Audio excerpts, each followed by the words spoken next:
the nadir. Then season 40's awesomeness will make you wanna cheer. We're all just so excited to watch these winners play. But we're still lazy, so this podcast comes out on Friday. John will make some dumb jokes, and he likes to yell and scream. But now we're watching 20 winners play, and it feels like a dream. We'll spend the whole time freaking out and judging the best move.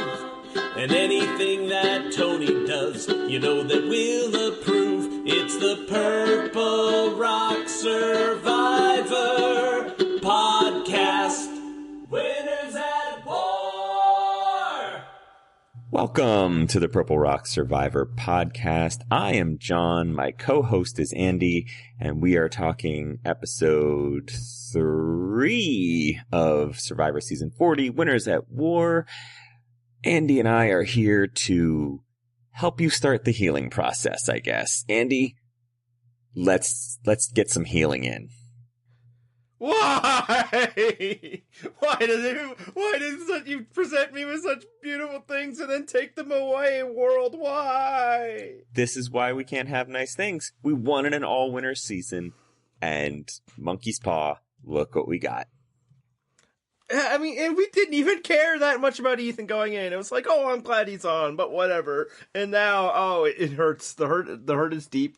It is real. Yeah. And it's not going away anytime soon. Yeah, really unexpected, blindsiding pain right there. Just a lot of levels that's hitting. Yeah, I mean, within the span of, 2 weeks, I went from like, Ethan to, oh my God, no, not Ethan. It was, bravo to him, by the way, for making that happen. I actually remember the last person that made me flip the switch like that. Let's hope Ethan doesn't follow that man's path. Yeah, it's just like it was a tough loss, and obviously that's what the season's going to be.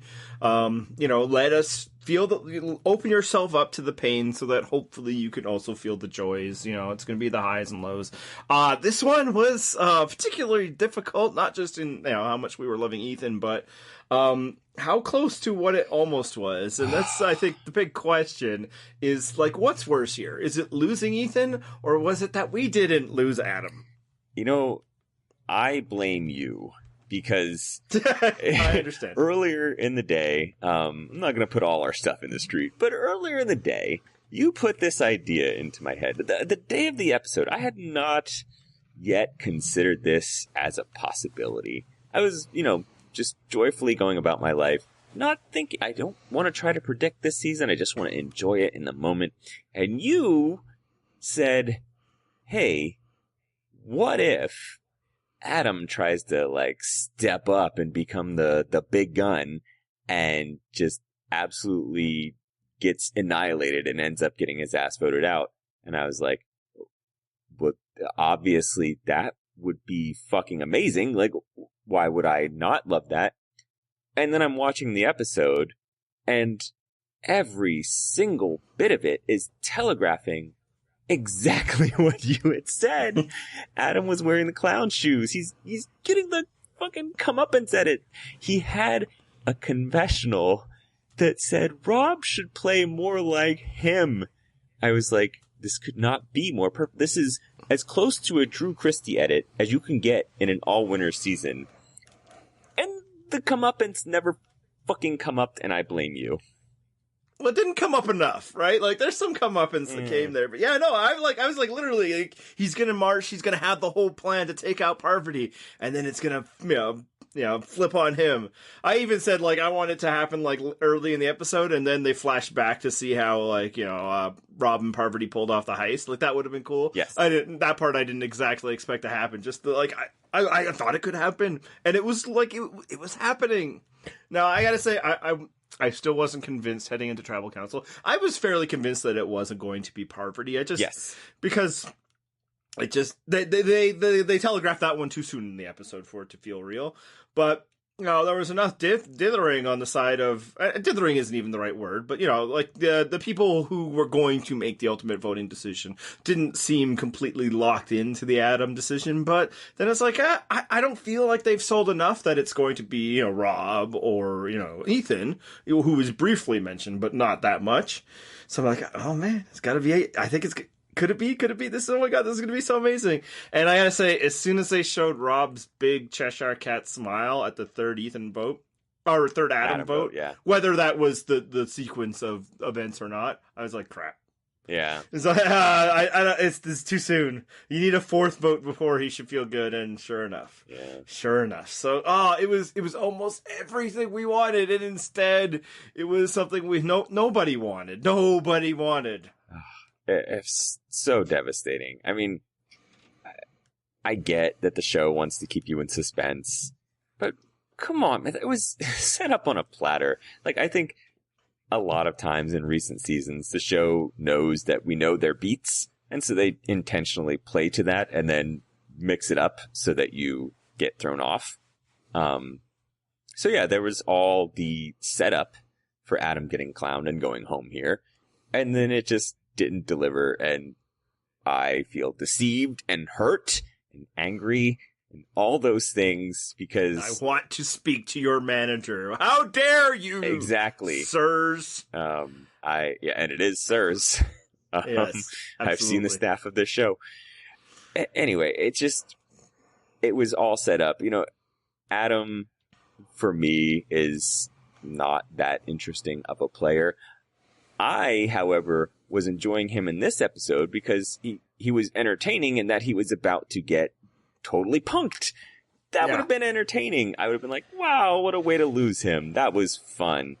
And yet, no. Swing and a miss. It didn't happen. Yeah, heading into this episode, I was actually psyching myself up for having to, praise Adam in case, it went the way that, the commercials wanted us to think it would go the way, frankly, the way that a lot of people think that, all of us feel at some point is going to go. It's like, yeah, hey, at least the guy's taking a swing. Like, we gotta credit him for sacking up, and I guess there's that. But then he just started screwing up. Like, oh no, this will be better. Yes. Yeah, and I should say that, we've said several points already in this season. Like, we keep an open mind. Like, if you are bringing a better game than you had before, we're totally willing to acknowledge that and praise you for your evolving better game this time. If Adam had successfully pulled that off, what are you going to do? You got to tip your cap. Respect to the man. Because that would have been something, would have been devastating, but it also would have been like, well, bravo, you did it.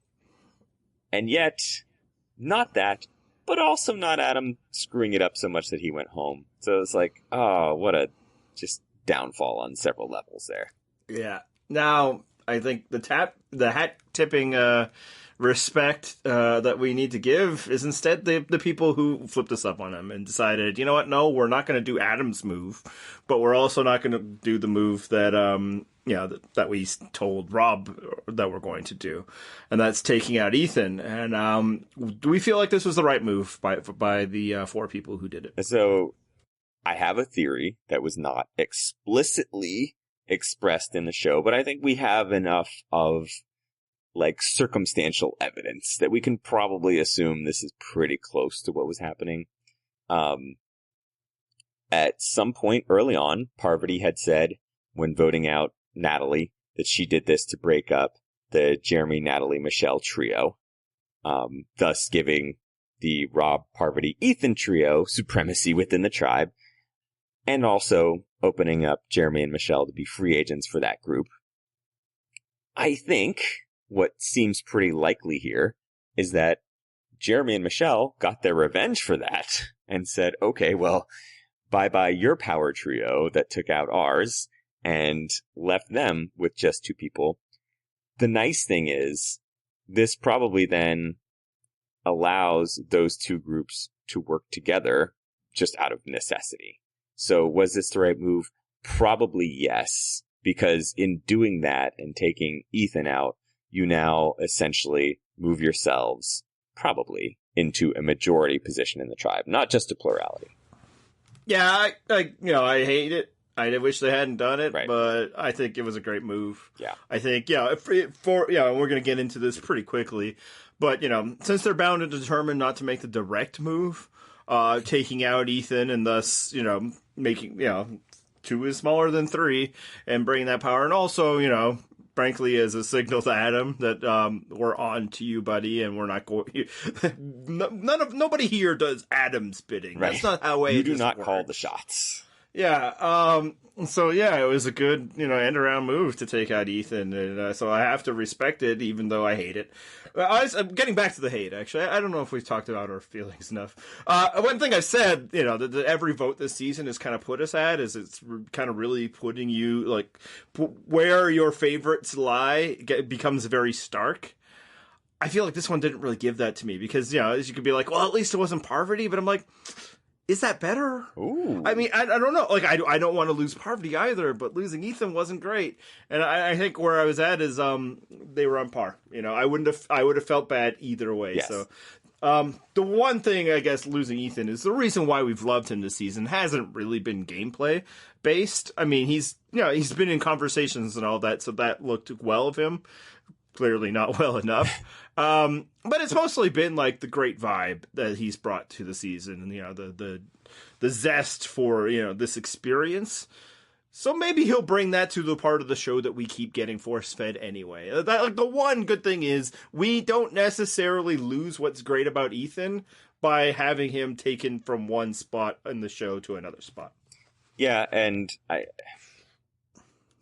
didn't see it as quite so close. I still wanted to keep Parvati around, although one of the commenters on our website did make the very valid point that, like, okay, but really, what has Parvati done this season that makes you, like, so upset that she would be going home? Good question. I think in that case, it's just more of track record plus potential. Like, I know that Parvati's A game, to me, at least, is higher than Ethan's. Ethan's is unexpectedly high, which Ethan might also be at times. But Parvati to me is the better, more interesting, more dynamic player of the game. Whereas Ethan is just fun. I think Parvati can bring that fun, but also bring you an interesting, entertaining game.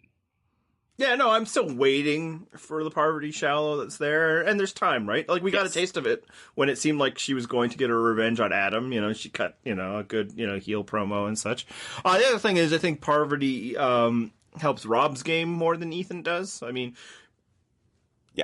from all indications, it doesn't seem like Ethan went to Parvati and Rob with Adam's plan to vote out Parvati. It seems like that information was received by her once Rob gave it to them.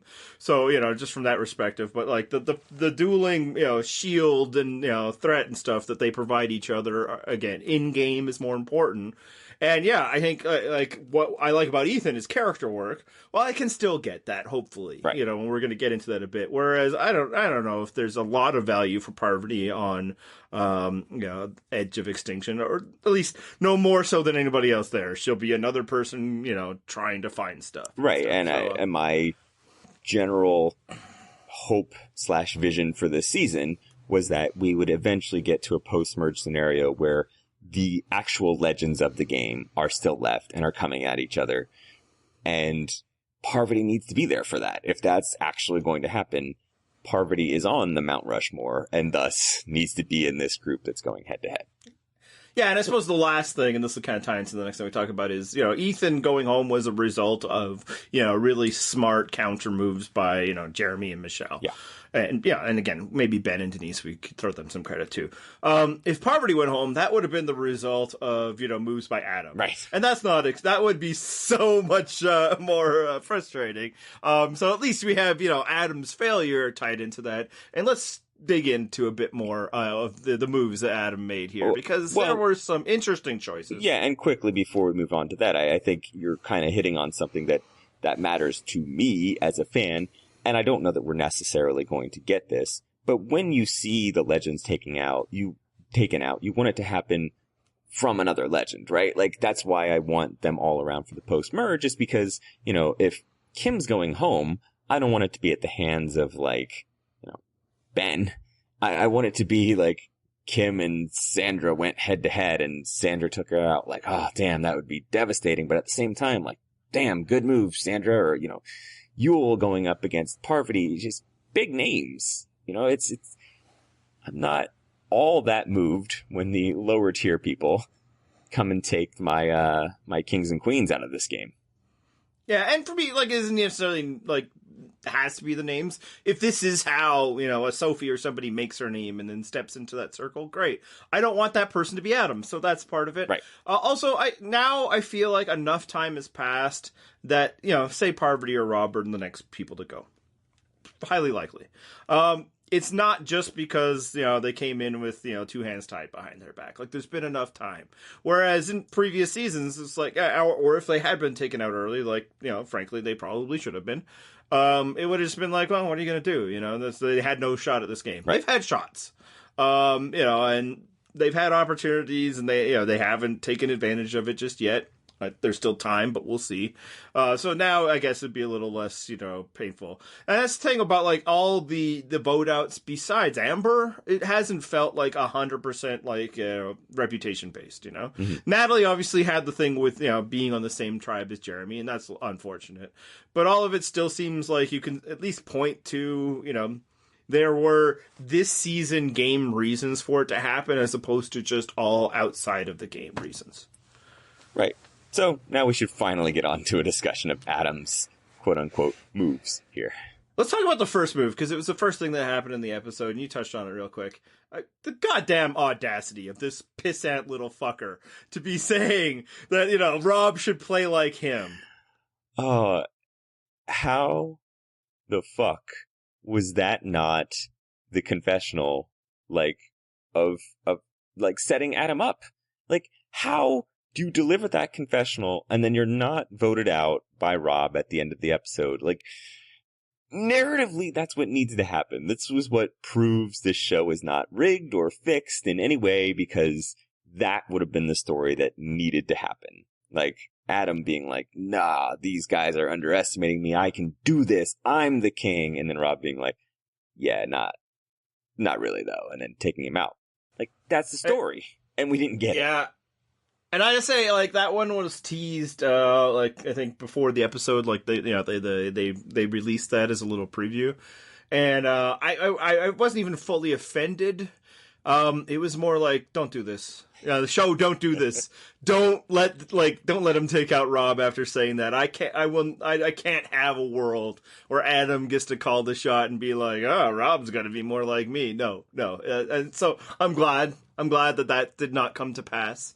Because, look, we talked about it. He can't be you. And frankly, none of you want him to be. All of you guys are seeking the shelter provided by Rob's shadow, increased though it is.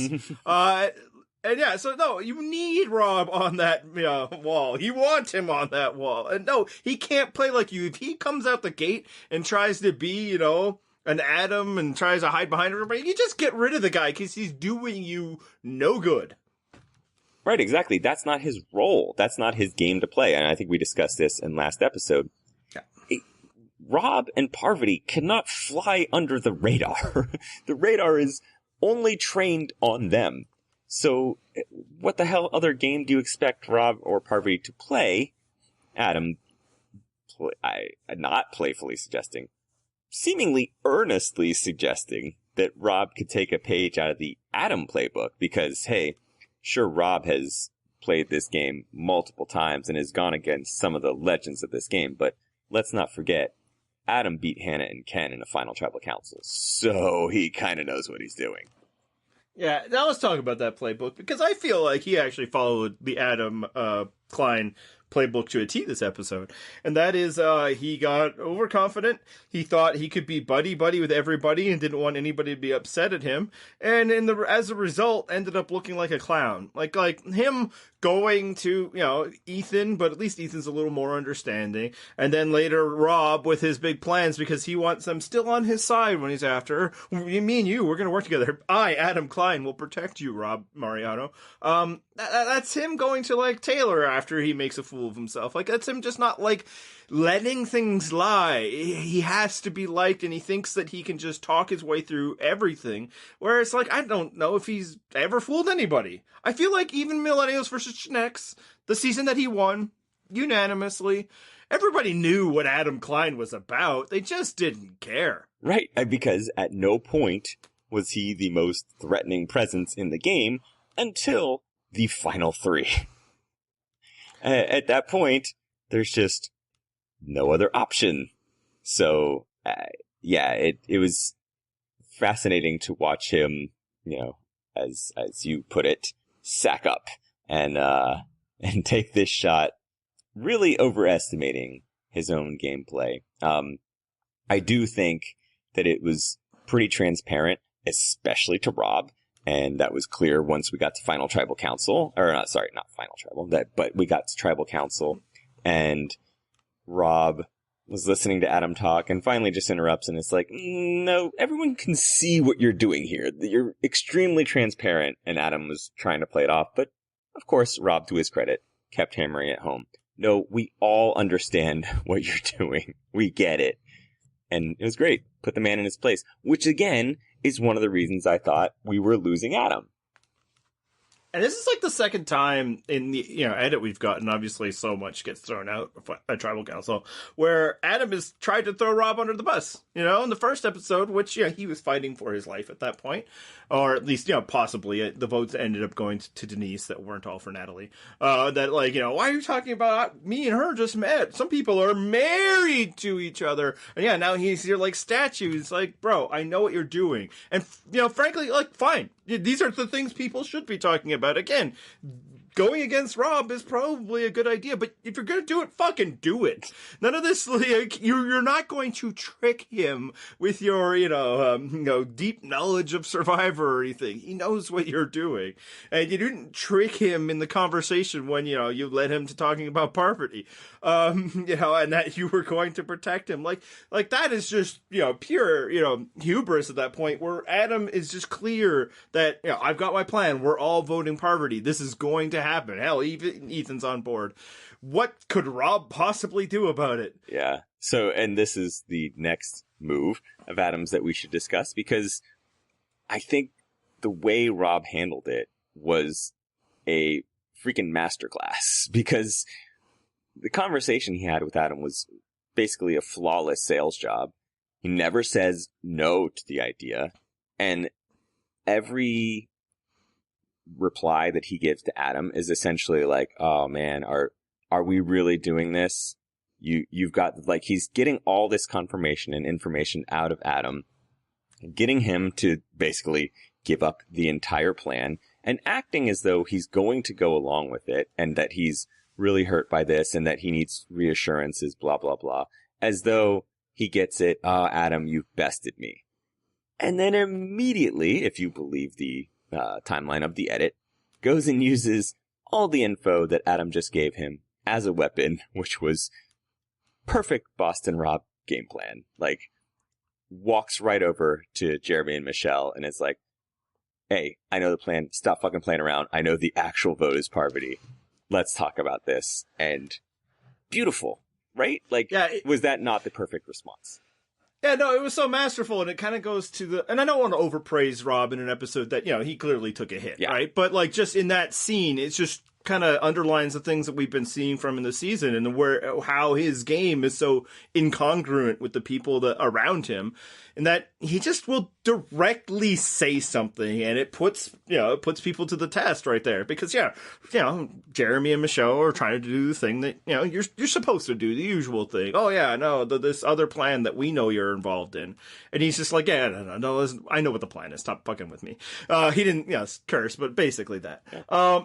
And like, I think in the scene, you can see it, Michelle is taken back a bit. I think she recovers really fairly pretty well, Yeah. to her credit. I mean, well enough that, Rob seems to leave that conversation believing that the target has moved to Adam. But yeah, it's just like, that's the Boston Rob way. Now, Jeremy, I thought, was really great in this scene because, his taken back for, he can form a smile because I think Jeremy enjoys this stuff.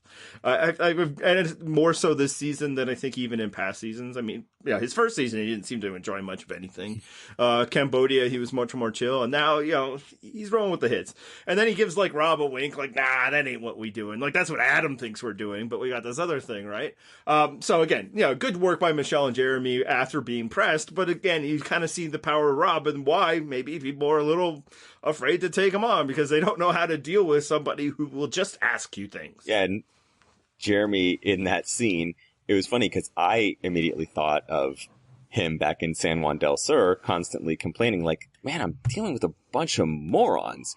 Whereas here, it is very clear that this is higher level survivor play and Jeremy feels so comfortable and totally into it. And like you said, just delivers this calm, casual wink like, don't worry, already 5 steps ahead of you, buddy. We've got the counter plan in motion. And beautiful response to Rob's equally beautiful game planning there. Like, it was good survivor being played all around, except by Adam. Yeah, which, that's it. That's what we want, right? Yep. Other than we didn't get the result we want. But we want to see really good survivor play by most of these people. And then, the people that we don't like as much, those are the people we can find to see bad stuff. Because frankly, a good survivor play often will result in something bad from another player. So, I mean, just Adam just showed, like, A for effort, I suppose, but you ain't got it in you. You are not a mastermind. And, like, just the whole, the way he conceived that he could, get Boston Rob on his side this way. And then the way he was talking, it just felt like the hubris of a young man and just feeling like, what's this old guy really got anyway? This isn't Redemption Island, buddy. You need to know what us new schoolers are all about. And like, I feel like you only make that move if you feel, and forget the Rob of it all. Forget, that he's, played forever and is professional survivor player.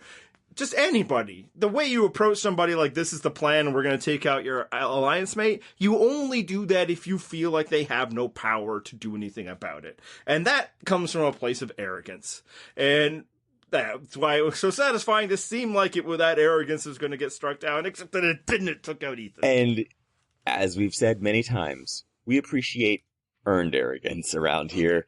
That was unearned arrogance. And that type of arrogance is the stuff that we love to see get penalized. And it just didn't. Although, one minor penalty, and again, this is another example of, I think, good gameplay taking place with other people.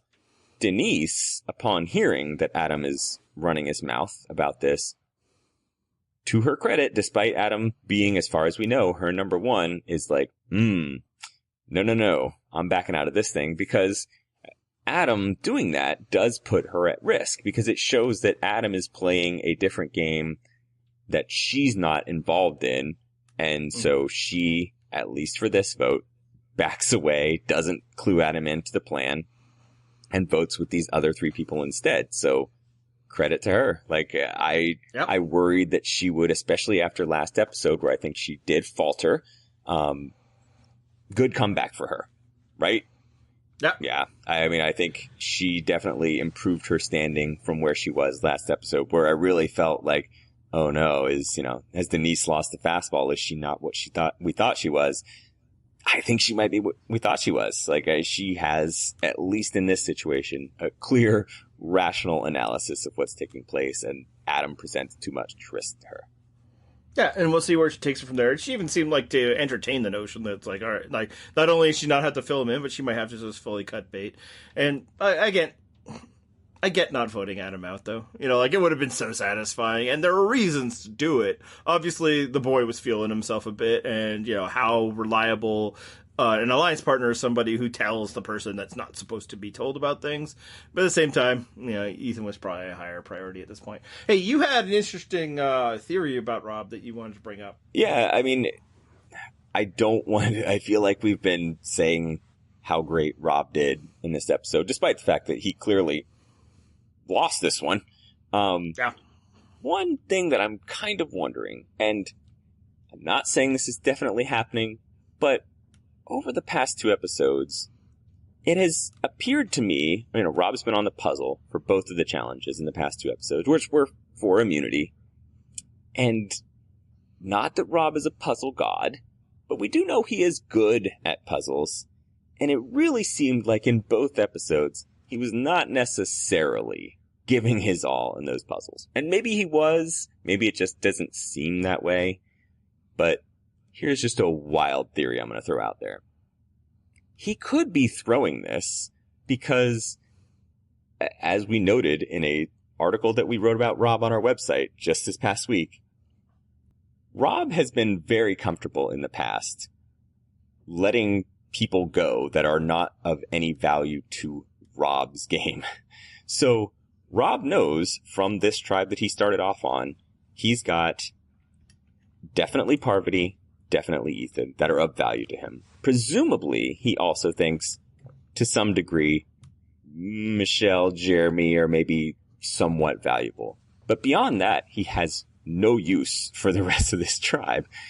The numbers that he might be interested in are all on the other tribe. So, not knowing the situation over there and which one of those people might get voted out if that tribe were to lose, maybe Rob thinks, you know what? I'm in a good position on this tribe. I feel like we're controlling enough of the vote that it's not going to be me, or any of my crew, so I feel pretty safe. I'm good with losing these challenges and taking out these people that I don't care about that aren't useful to my game, while hopefully keeping that other side strong enough that they're keeping around the players that I might need later. Yeah, no. I just think he's just losing. It could be. Like, there was like, do you think they came up a bit last week, and it's like, look, man, you're going to be hard pressed to find a bigger, Rob fan than me out there. But, like, the man ain't flawless. I think he's just losing. He's just losing. Like, last week, I think he thought that it was going to be a legitimate strategy. We do the work here at the table, and then the pieces will fall into place. And it was wrong. It was just a biffed strategy, combined with, and it has to be noted, both of these. I mean, maybe Sophie's just better at it than him, right? We should give some credit to, the person succeeding, not just the person failing. Sure. The other part here is, like, he was doing well on the puzzle. Like, they made up time. They were, seconds behind. So it wasn't like the puzzle was a choke. Where they choked is, again, it was still him. It was throwing that rope. Yeah. He did not, hook that thing as fast as Wendell did. That's basically, I think, what ended up being the difference here. Because, the puzzle was that close. Now, I see what you're saying. Like, he doesn't seem to be, moving as quickly at the puzzle, but I kind of feel like that's his way. Like, he sometimes quickly in a puzzle isn't necessarily better, right? Sure. And I think both he and Parvati have this ability right now, is that they're more able to remain calm in these situations than other players are. And, he's been here forever. He's done it all. He's seen it all. So he's not panicked in the puzzle. And again, it almost worked. They almost came back, and they were pretty far behind starting. Like, I feel like Sophie and who cares? Sophie and Sarah. They were like, I think 4 or 5 pieces in before they even started that puzzle. Yep. So they did all right. And yeah, and I think it's the same, like Parvati not in challenges, but like at camp, she's not panicked because, man, she's been here before, man. Like it's been a long time since Parvati Shah has played a season where they weren't trying to get her like through the whole pre-merge. She's been there where, she just had 2 other people that she could count on. So, this isn't going to rattle her. So, I don't, I can, it's a fun little argument. The other part of it is, the man probably doesn't fear the Edge of Extinction. In fact, if you look, that one Dalton interview kind of suggests that, like, he might have plans to, play from a different side. Now, I think some of that might have been the recognition that, the pairing that he entered in the game with, one of them is going to be in one side, and you can interpret that how you want, and one in the other. But no, I think he just took some L's. That's all. I'm not willing to assign him that status of, it's all part of the plan. It is entirely possible. As I said, I don't necessarily believe it. I'm just saying it's worth considering. The other thing that might be a point in that theory's favor, if Rob was throwing challenges, like this show generally does not treat kindly those who throw challenges because, I think Probst and the crew that make the challenges are offended by those that choose to throw those challenges. So Rob, they couldn't really throw under the bus for doing that because, Rob is kind of a face of the franchise type. So you're sort of, risking the brand if you start to suggest that Rob's doing something like that. So you just edit out him ever talking about it because you don't want to sell that. It's again, crazy theory, but maybe. And just quickly on that, it is imperative on this show to not promote the idea that these things that take up huge fractions of the airing time of the episode and that a significant chunk of the audience watches for are, superfluous and unnecessary. Yes, it absolutely can be good strategy to throw a challenge, but the show can't promote that idea because you can't promote in the idea the head of the viewer of why even bother? Yeah, and frankly, obviously a lot of fans have that, super fans, but that's not necessarily who you're targeting. No. It's why gambling in baseball is worse than steroids, because you can't call into question whether people are even trying to win these things or not. At least steroids or sign stealing, they're trying to win so much they're cheating. With gambling is we don't want people to not try and win because the whole thing falls apart. Because if people aren't trying to win, why are you even trying to watch? Exactly. Instead of moving on from Rob, we have one other topic, but this is more about the people around Rob.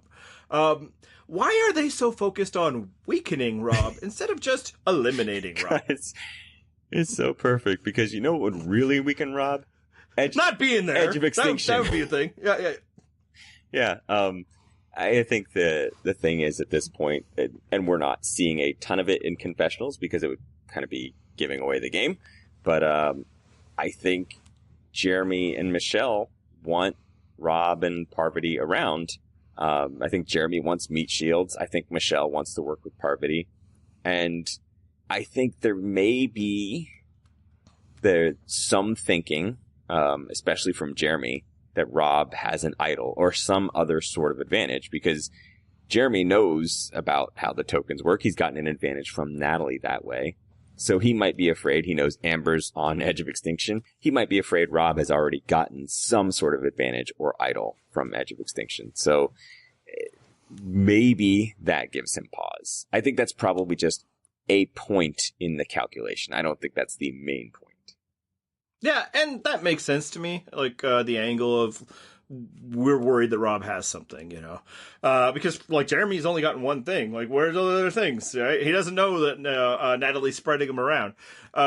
So that makes sense. That's why you go against the person that Rob doesn't think you're voting for in Ethan, right? Mm-hmm. I also think all these people, none of them want to be an alpha, right? It might rub Ben raw that Rob is an alpha, but I think for all of them, it's you be that. You can be the figurehead, Rob, and be the person that makes the final decision on all this because we are all more comfortable not being that. And I want to make clear that is a valid choice.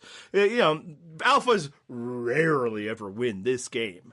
So I think in that sense, he is useful for all of them as again, the shield. But more than that, just the figurehead, the person that's going to take the heat. If there's a swap, they're going to come after Rob before they come after you. So I think that's kind of they're all right now more comfortable not being the leader. And that's why, you can take out Parvati, who, is also a big shield, but she's not an alpha either, right? Rob, that's all he is. He can't be anything but. He's the alpha's alpha. Put him in any group and they're still going to gravitate towards Rob. Or push up against him if you're a fellow alpha, which we, saw with Russell or whatever. So I think all of that is kind of into it. They're worried that there could be some blowback from advantages. And yeah, Jeremy has that idea, but I think everybody, whenever we heard that this was a thing, we're oh, so Rob's going to get advantages from Amber. Yeah. Obviously we as listeners got a bit more explanation of how fire tokens were going to work than these players who hadn't heard of it until Joe Probst told them. But the first Edge of Extinction featured people on Edge of Extinction giving things to people not on Edge of Extinction. So just that, you'd assume that Rob has an inside track on that because the second person sent there was his wife. Yeah. So that's that. And then, yes, I think, I do think Jeremy and Michelle at least want to keep their options open with them. And that's where, Ethan wasn't really a resource to them. So I think there are good reasons, and not all of it has to do with just being scared. But yeah, it is just funny. It's like, oh, we gotta weaken him. And it's like, the only way we weakening him works is if you're not truly scared of him, you just don't want the guy to have too much power, but you don't want to get rid of him. Because yeah, if you're really worried about him, you had it, man. You could have just done it now. Yeah, I mean, you certainly had the numbers to make it happen and didn't take the shot. So, I appreciate that they ended up not taking that shot, but I also see how he's valuable to various people's games. And I think, in particular this time, it was Adam that's the one that's trying to corral this move and round up the votes.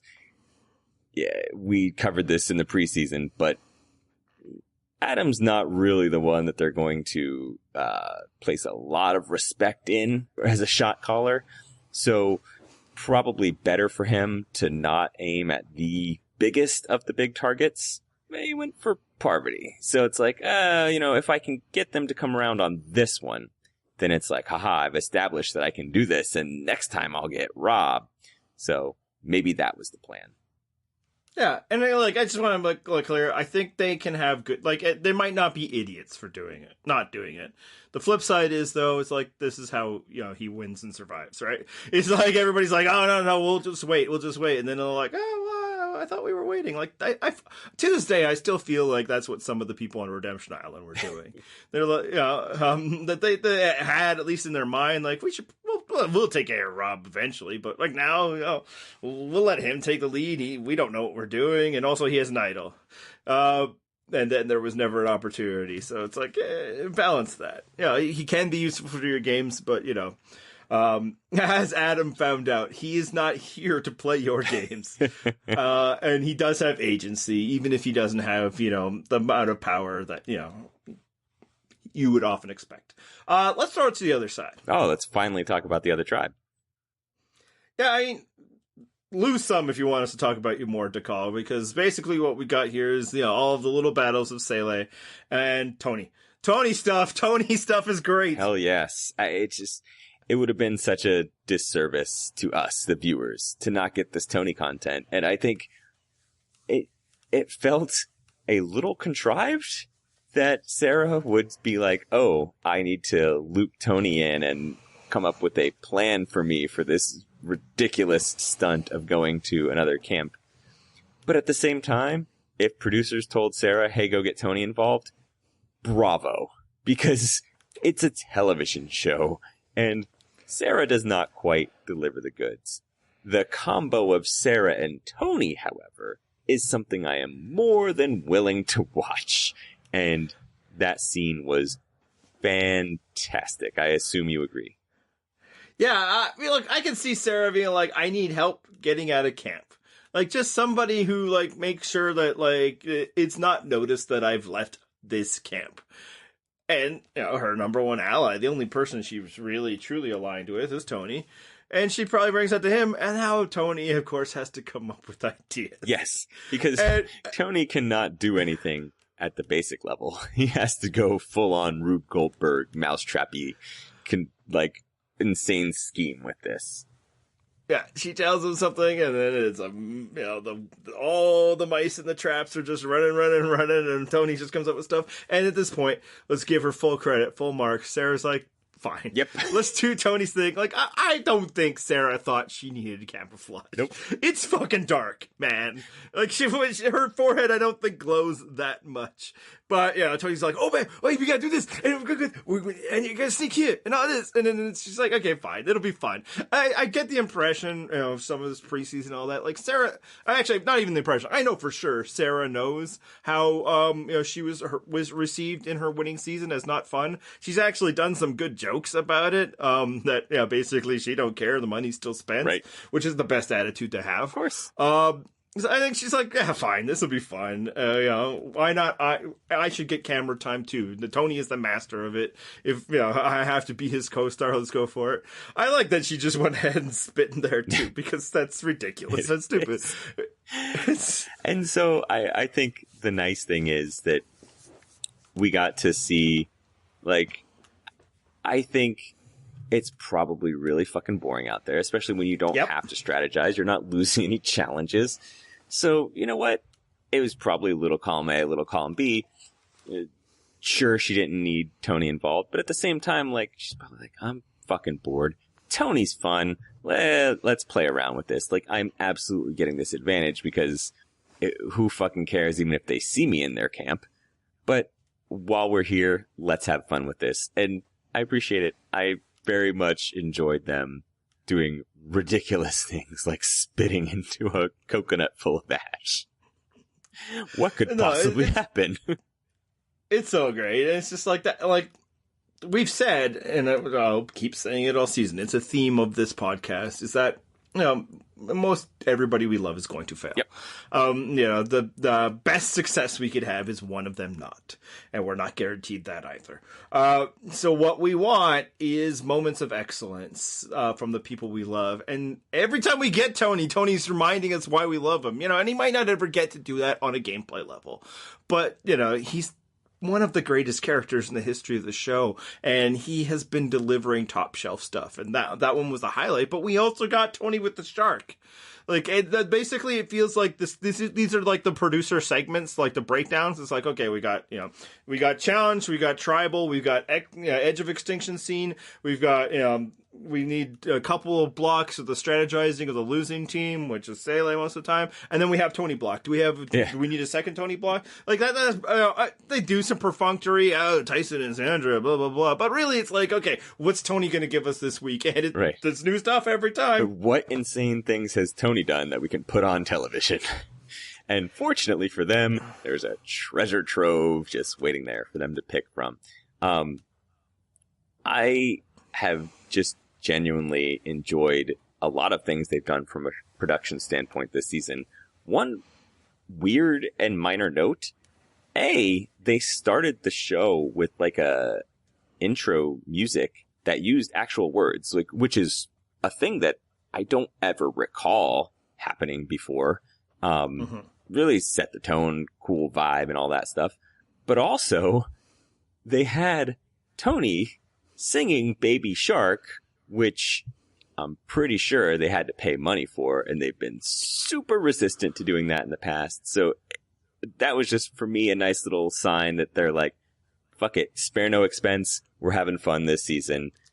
We're making the best possible show that we can for you. And I think it doesn't just end there. Like, the little touches are fucking awesome this season. It feels like everything they're doing is making this season more substantial. We had that whole, like, silent standoff scene at Sele where they're just all sitting around staring at each other and no one's making a move. Like, silence for a good 20, 30 seconds. And it was freaking great. And we also... What was... shit. Okay, that's the only other scene I remember. Go ahead. All right, I'm going to blow your mind with this fucking take. Just hold on. I hope you're sitting down. Okay. Let me hold on. It might be easier. Yeah. It might be easier to stitch together high level of television when the performers on camera give you good things to do. I know it's always the editor's fault when things aren't falling into place, but maybe, just maybe, the bounty of options they have in terms of, charisma and performance and gameplay and all of that has given them great stuff to work with, and just maybe having strong raw material will lead into high level editing. So, two things. One, I actually did hold on to my seat while you were saying that. I have no idea why. This is radio. And two, a point in the favor of your argument. Last week, they had the secret scene of Ethan and Parvati fucking around about the Danny vote and how Ethan is just too honest and was wanting to tell her. That didn't make the episode. That was A+ gold secret scene. It didn't make the episode. That's how much good quality shit they've gotten this season. Like, a lot of times Brad does our secret scene posts. I'm sure that man struggles to find anything of note, especially in recent seasons. But man, this season is just loaded. And it's because we have people that are very good and very entertaining. And it's beautiful, and I'm so in love with this season. Which brings us to a negative note. We'd have more time for those scenes, although I do think there was a very specific reason why the Parvati-Ethan scene would never make it. Sure. Just basically, it was too playful for the time of the episode. They were trying to sell high stakes. Is this going to be, the doom of these group? And that would be deflated by, Parvati and Ethan just goofing on, how they lie to people. Just from like a mood room, I think that would be cut out. But every time we go to the call, it's not very consequential, but it's fun, But yeah, my favorite scene was the silence and the stare down and all that. I wish we could have more of that than these Edge of Extinction treasure hunts. That they're not working. I was suggesting that maybe last week the flaw was that it was a fruitless treasure hunt. It ended up being just settled by Natalie just going for water and stumbling upon it. So this week wasn't that, man. Natalie, solved the clue. She, cleverly, sabotaged other people's chances of, also doing the same. Amber thought she had a solution. There was, they weren't all working together. It was all there. And I think all of it still is I don't want to be here. And it's unfortunate, and it's just this way we're going to live with it. The flip side that I hinted at earlier is maybe Ethan will just bring the pathos to the island. Maybe the pathos hasn't been there. Maybe it really has been people just kind of cordially getting along, waiting for these tokens to show up on their, to win a chance with these tokens. Because I thought that they solved one element of Edge of Extinction by adding the tokens and all that, and that these people are clearly still in the game. Look at how they're affecting the game. But as it turns out, I'd rather just spend people time with them rather than walking around finding stuff time. Right. Even with the people time, you probably would tire of that pretty quickly. There's only so much they can say about suffering out there and overcoming the odds, and I'm going to make it back in this game, blah, blah, blah. Yeah, the thing is, the people time doesn't need to take as long. Right. You need to show a whole pursuit. Obviously not every second of the pursuit, but the steps of we did this, we tried that. Yay, I got this, and now this is what I'm going to do with it, or I gave up. Whereas people time, it could be, oh, this really sucks, and then, Reem makes fun of somebody, and then you move on, Yeah. I think similarly for me, Edge of Extinction just isn't delivering. I didn't really expect it to anyway. So it's disappointing that can't be yet another Tony block for the episode. Mm-hmm. But it's also the sort of thing that they can't eliminate from the actual episode and push to a secret scene because game elements are in play there. There's advantages coming into play from there that we need to know about in the show proper. So their hands are kind of tied at this point. Yeah, no, and that's kind of why I want to get at it, because I don't feel like we're going to talk about this every week. I frankly, I was keeping an open mind about what this, the new tweaks would be. But yeah, because it is now tied into the narrative, we have to spend time there, and I don't feel like those segments are delivering. Whereas, before, when it was just kind of checking in with people who are still here, we could or we couldn't, right? It didn't necessarily have to happen. It's and maybe does this change if Amber finds something to help Rob? Probably. I'm not gonna lie. Does it change if somebody I'm more interested in ends up there? Absolutely. That was kind of my hope for Edge. It's it sucks, but it won't be so bad if that's what saves somebody you love for a bit. And for some people, they love Natalie, so it's really working. For me, I just realized, the treasure hunts just aren't really inspiring me one way or another. She's doing well. I think she's made, good decisions. I think, in social media, she exaggerates how much info she had to put in those decisions. And, everything's looking good for her right now. The one caution I'll say about that is, if she uses all those tokens to buy an idol, that doesn't help her get back in the game. So it's and she'd be like, oh, well, she's getting so much attention. Yeah, because she's there more. The person who comes back from Edge of Extinction might not even be there yet. So, her current success doesn't necessarily correlate to future success, but she's doing well, and I find that I don't care. Yeah, so let's instead move on to happier topics and talk about our, hopes and predictions for the near future. What are you rooting for here?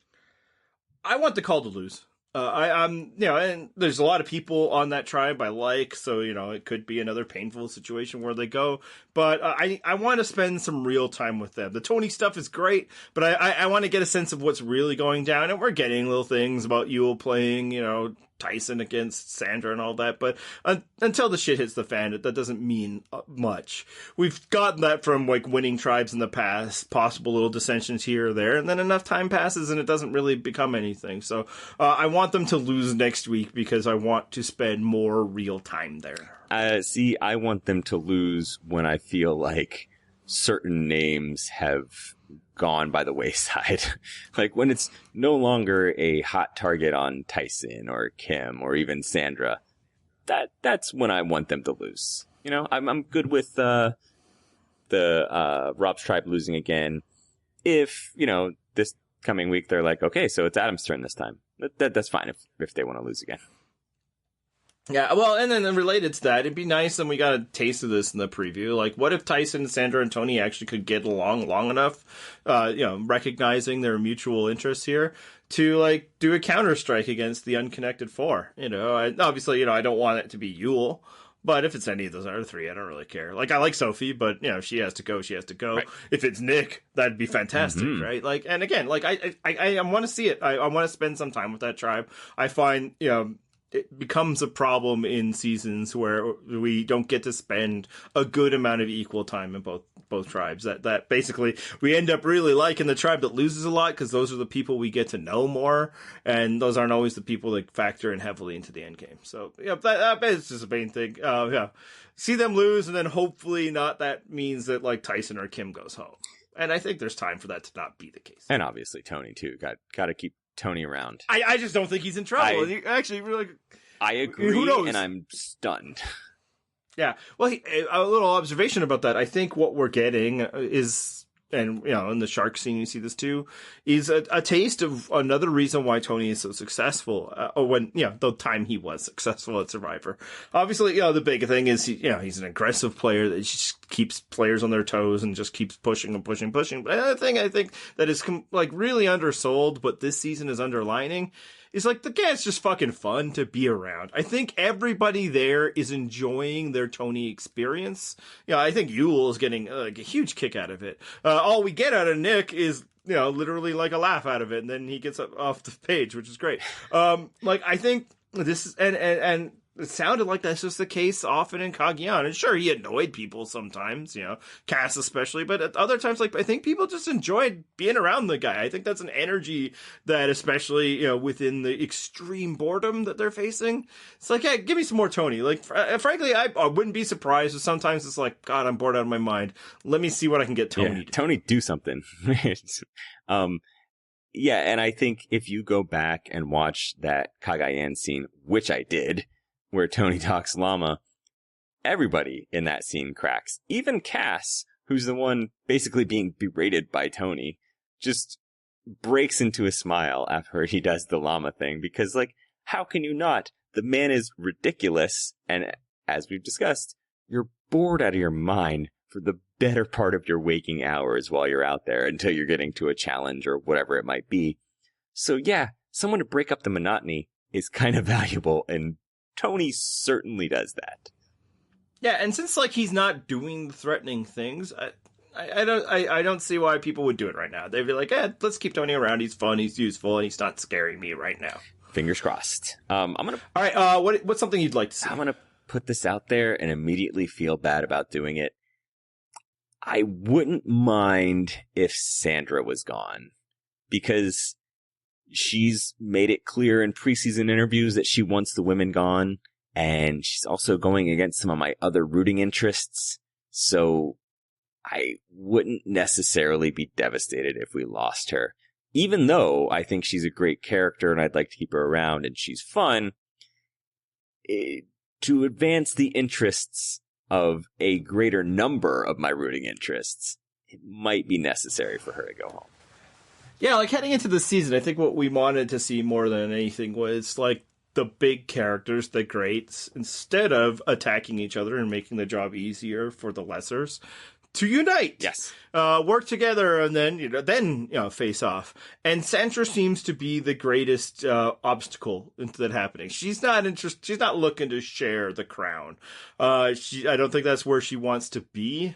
So maybe then she's got to go. It's like, come on, it's like we're supposed to not let Nick and Adam and Ben and Sarah take over. Stop messing with the plan. You were on the season where that happened. Yeah, and I think that she's the big names. She is the one least likely to be interested in a scenario where they're all like, no, it's us first, and then we go at each other. She would be like, no, fuck this. It's me first. I take care of myself. You all can get voted out in any order imaginable. And, normally that's what we love about her. But, it's just like this. It's like, I want more of you guys longer. That's all. And then, whoever wins, I'll be happy. I can see what you're saying there. Another thing I want to see, and I touched upon this a bit last week, but, I want to see Parvati do things. Yeah. The specific thing, I want to see her start to work over Michelle. I want, that was our, the theory of why they didn't vote her out. But, come on, Parvati. You have a potential, groupie here, like you had in Micronesia. It's time for you to bring people into the fold, and it's time to unleash the full Parvati. And this is why I did not want Parvati gone, because there is that greater potential here. And watching Parvati work her magic on Michelle would be amazing. Regardless of how that goes, is it that she, weaves Michelle into her web? She's going to form a new Black Widows thing. She's going to use her as part of this, big name alliance, whatever it might be. Even if she essentially mentors Michelle into being an actually better, more interesting Survivor player, also fine with that. I want it to happen. There's potential for that storyline, and I want to see it. And, I want that more than, seeing Rob and Jeremy work together. Yes. I want to see some Parvati stuff now. I've seen my Rob stuff. I want to see some Parvati stuff. That's what I got so far. Otherwise, I'm still really digging this. This season is just so much. It's just so much. I cannot believe the amount that we discussed over the years in All Winners season and how fun that would be. Just seeing it play out is so fantastic in ways that I somehow didn't anticipate. I could see the list of names prior to this season. I was like, oh, that's pretty cool that we're getting those names. And I even wrote a whole post for our site about wow, this is kind of crazy. 10 of these 20 names would be unreal to have as winners. That's pretty good odds that we're going to get a great season. But it wasn't until it actually started airing that it hit how monumental this truly is. And it's beautiful to watch it play out. Yeah, and just when everything matters, it just feels so much more, right? And even this is it's such elite level gameplay on so many different parts. And the fact that people just know what they're supposed to be doing. Even the big screw up this episode, Adams, was a result of somebody trying to do too much, right? Really trying to go for it. And it's just that's what just is all over the place. It's just, and this is what I always wanted. And it's also nice to a theme season, a returnee season, where we can't really question anybody's placement in it. Right? Obviously there's some people we would have rather see, where's Tina? Oh God, do we really need to bring back Nick? But Nick deserves to be there. He won. He has met the qualification of the season. There's no side-eyeing. Is this really a game changer? Yes. Is this really a hero? Is this really an all-star? That discussion doesn't need to happen, and and frankly, what are they doing with Nick? Barely anything. And that's the beautiful thing, is that when you have this cast, you can purple someone like Nick, who really, in this cast, deserves to be purpled. Yeah, until he does something. If he does something, then he'll get his time. Right. But it doesn't have to be just he gets to do things because, who else? And everybody who tried to do things, fell by the wayside. It's just, there's so much. And it's intense.